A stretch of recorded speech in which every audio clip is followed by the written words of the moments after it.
سلامونه.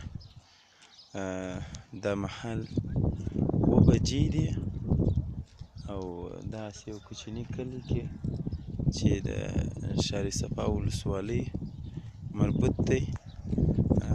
د لیوو بری ماښام دې خلکو تېره شپه زموږ مهمان نوازي او زموږ ډېر عزت او درنښت وکړ.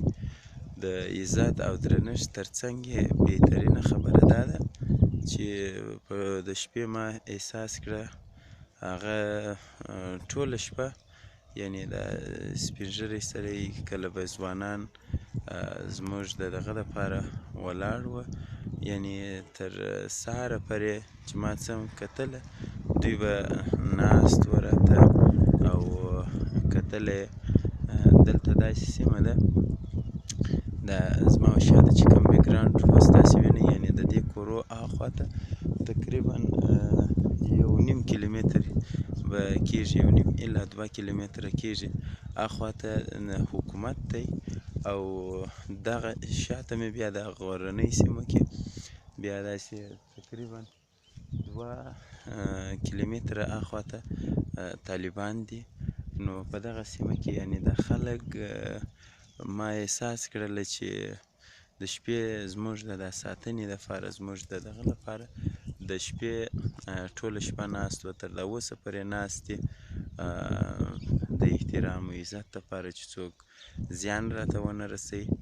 نو څنګه چې مطلب خلص به دا درته ووایم چې څنګه کلي بدنام دي او څنګه موږ ته تعریف کړي دي چې خلک وطني خلک یا کلیوال خلک څنګه وحشي خلک دي.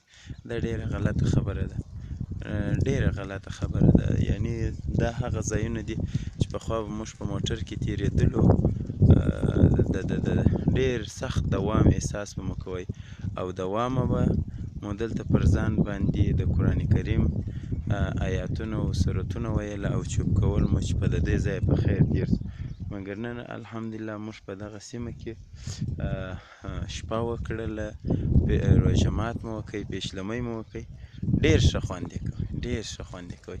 هغه مخامخ توره ساحه چې وینې معلومېږي، څو کسان چې معلومېږي په دغه ځای کې بری وو. نو بس نو هغه د شیلو عکسونه چې موږ په شیلو کې څنګه راغلي، هغه عکسونه بیا زه خپله فیسبوک ته هم پوسټوم، هغه یې راسره شته. نور نو زه ځمه یو استنجا وهمه، اودسونه او لمونځونه مو مخکې په پیشلمي څخه وروسته کړې وه، بس اوس اودسونه کوو نو سفر را پیلوو، ځکه پرون ډېر ستړي وو نو پر پیشلمي مو حرکت ونه کړ.